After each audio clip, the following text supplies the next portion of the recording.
So, action card time. Some of these are reprints, some of these are not. All of them are cool. Well, we'll see. Dimension Door, 4 cost. Target character die you control cannot be blocked. So unblockable ability, it's a little expensive for its ability, but the ability to make something unblockable is always good. If you paid 3 for it, it would be crazy good, especially with the upcoming like discount your actions.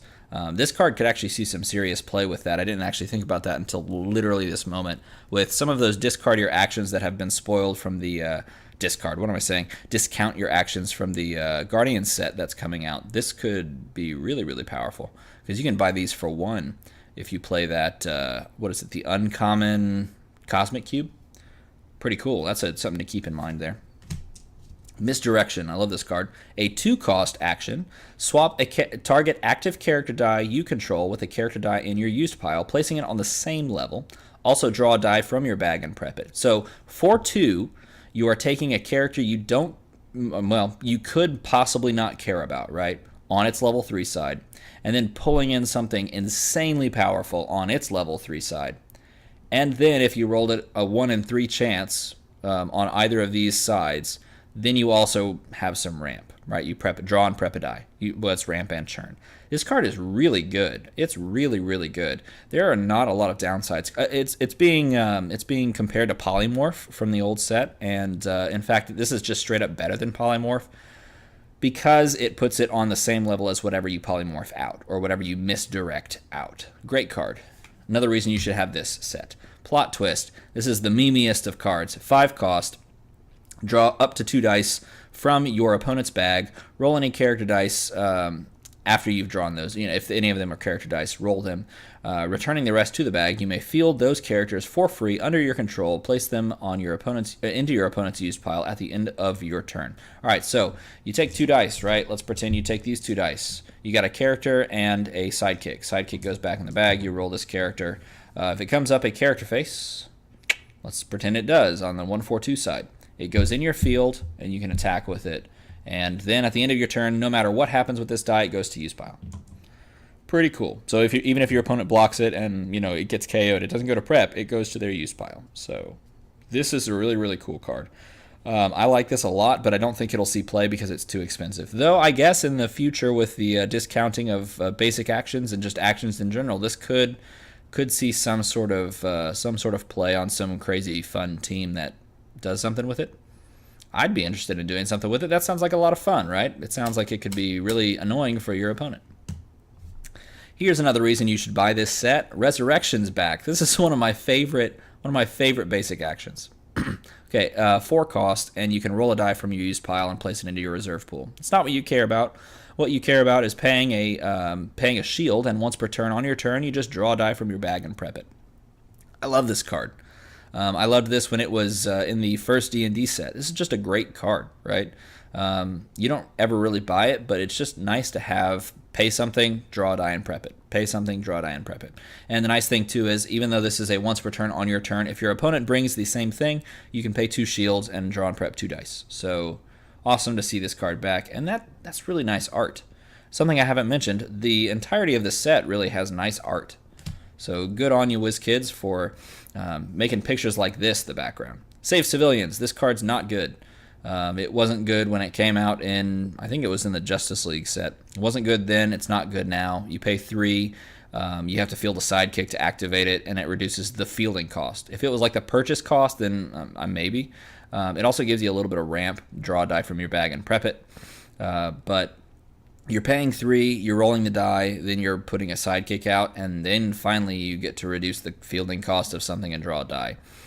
Yes, you can technically draw like 3 dice if you field like 3 things, but no. I remember playing a game with someone. I forgot who it was. I remember playing a game with someone who just was really, really trying to make this work, and it was just really sad to watch because there was just no way that this card works very well. You can get it to do things, but I mean, you're really just having to shoehorn it in there. Too bad, because look at that art, man. That's cool. Look at that. Small step for man. 3 cost. Spin all character dice in the field zone to level 1. So this goes back to that Giganta card that we talked about earlier. When fielded, spin all opposing character dice down to level 1, except this one does it for yours as well.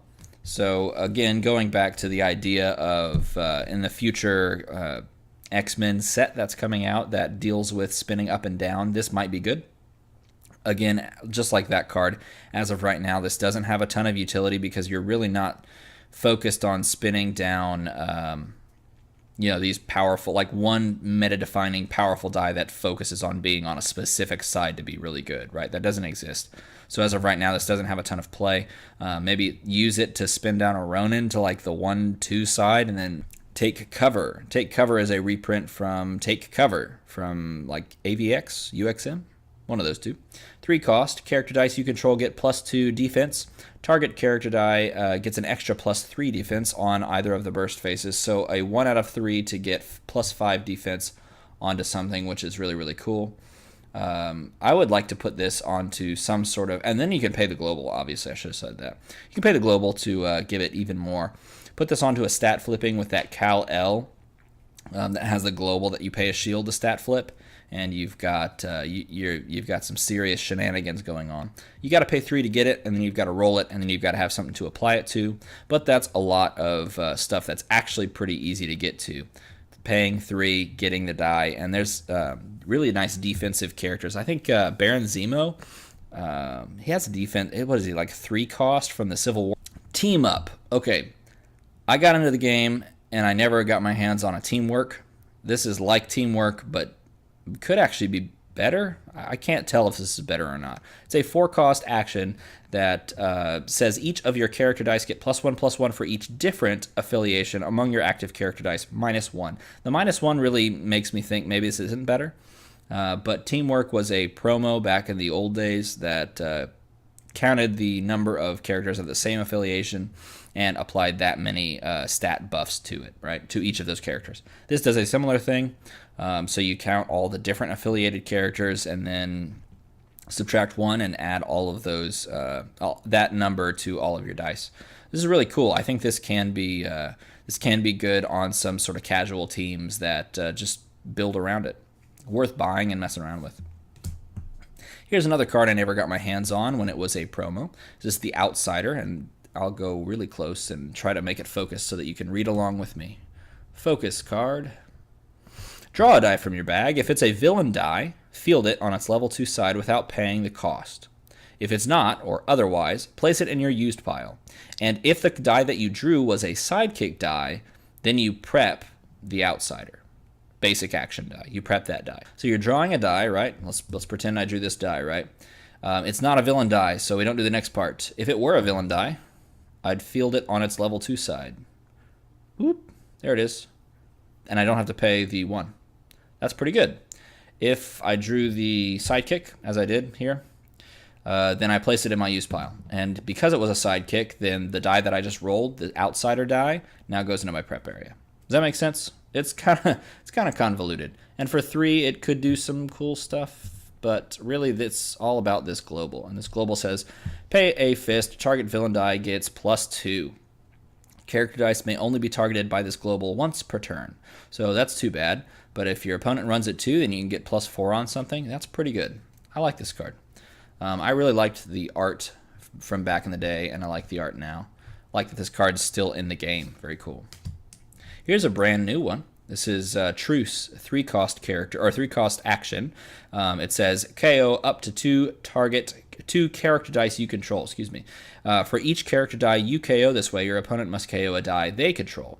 So you KO 2 of your dice, they KO 2 of their dice. I loved this card when it was first announced and shown, and I still love this card. So I'm one of those people that has a couple of sidekicks floating around in my field zone, right? So I'm going to KO these 2 using the action, and you're going to KO two dice that you choose. Now here's the thing. Even though I don't get to pick, I can almost always make this be beneficial to me because I'm going to keep a sidekick or 2 when I'm playing this card. So my opponent's going to have to KO something, and a lot of times it's going to be something they don't necessarily want to KO. Sometimes this gets insane value and just KOs something that they're forced to KO, that they hate to KO, right? Sometimes it's just going to get a few sidekicks, and that's fine. I'd rather play those odds because I think I'll always win them. I can play around this, right? Very cool card. And then, the reason you came, color indicator cards. Alright, so why should you buy this set, or should you buy this set? I say yes, and I say yes for a lot of reasons, because there are actually a lot of good cards in this set. This is a really, really strong outing for, or a strong purchase option for starter sets. I would say it's far and away better than the last starter set that we received, which was the Iron Man and War Machine starter set, and mainly because Suit Up just has not panned out in the slightest.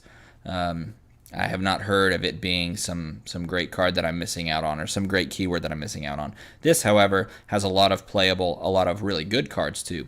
In addition to all the basic actions, minus like 1 or 2 being interesting and worth playing, or worth taking a look at, I think you're getting some great stuff in, let me make the cards more focused again.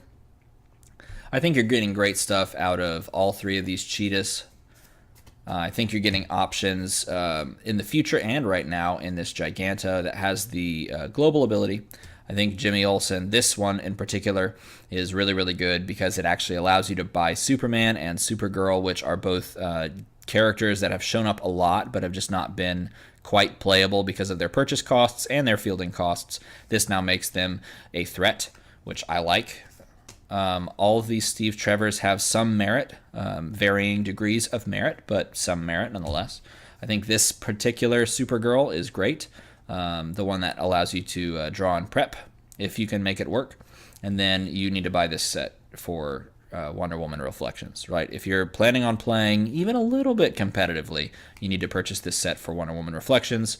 But all these other cards as well make it well worth $20.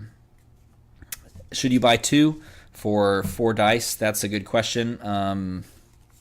See, like Jimmy Olsen, he's the cheap one, and really he's a while active ability, so you don't really need it for him. You're not going to need it for Giganta.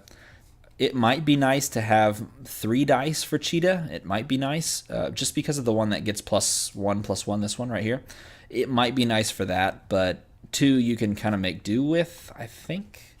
Wonder Woman 2's fine because you're going to be running the 5 cost one, and really all of her abilities are while she's active, so you only need 1, honestly, sitting out there in the field, and if it gets KO'd, you reroll it next turn. Obviously, you only need 1 for Supergirl. Steve Trevor's kind of the wild card in the sense that you might actually want 4 dice just for this common no-text one. It's weird to say, and it's like this kind of bad stat line. You might want it for that. He has no affiliation, though, and you can kind of find this similar stat line on some other 2-drops, like Rocket Raccoon. I think you just have to pay for the second side on Rocket Raccoon from some of his sets. So I will not be buying a second one, but I'm glad I bought this one because I think there are a lot of cards in this that are worth purchasing. So I recommend you go and buy one of these. I think it's awesome. Let me know what you guys think in the comments below about all of these cards. Which card besides the Wonder Woman Reflections is the best card in the set, because this is the best card in the set. If you had to take Wonder Woman out of the equation, which character is the best in the set? You tell me. I will read the comments because you guys always leave great comments, so thank you very much. And as always, thanks for watching.